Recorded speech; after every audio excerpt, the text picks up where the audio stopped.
Avis aux fans de Céline Dion, le 29 février, 1er et 2 mars prochains, Vincent Niclot et Anne Silla rendront hommage à la chanteuse canadienne et à ses plus belles chansons lors de concerts organisés avec un orchestre symphonique. À cette occasion, Anne-Elisabeth Lemoine a invité les deux artistes dans cet avou ce vendredi 5 janvier sur France 5, afin de promouvoir l'événement mais aussi de revenir en détail sur leurs carrières respectives. Et bien sûr, l'animatrice n'a pas manqué d'évoquer la victoire du chanteur dans la dernière saison de Masked Singer.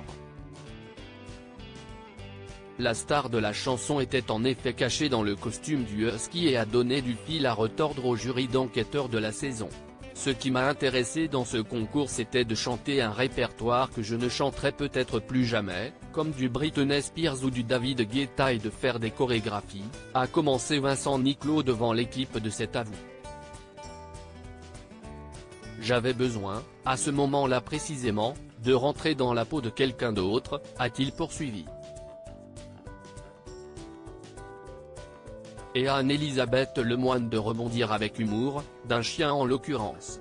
La présentatrice a également souhaité savoir si son invité serait tenté par The Voice. Tout ce qui concerne la voix, j'adore, a répondu le chanteur de 48 ans sans hésiter. On me demande souvent si ce genre de concours est bien, si je l'aurais fait. Si c'est bien fait et s'il y a un accompagnement après, alors oui. Parce que ce sont autant des tremplins que des désillusions pour beaucoup. Je trouve que c'est intéressant, ça met en lumière des artistes.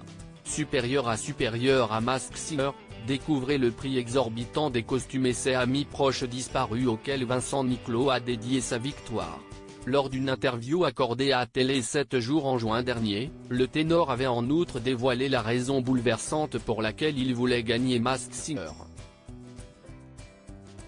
Il voulait en effet dédier sa victoire à un être cher disparu, mon ancien producteur, Franck Sora, note de la rédaction, est décédé au mois de décembre, et il m'avait dit, si tu fais Masked Singer, il faut que tu gagnes.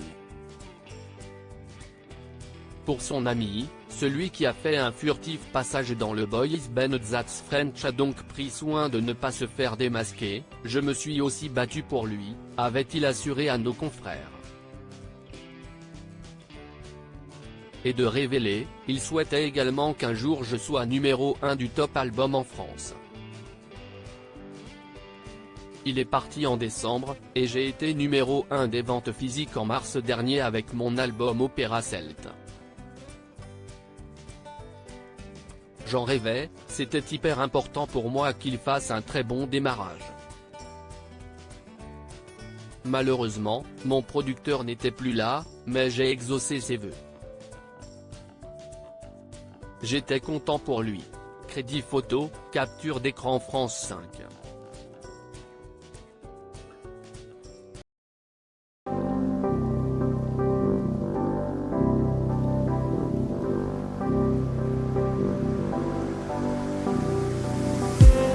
I just need some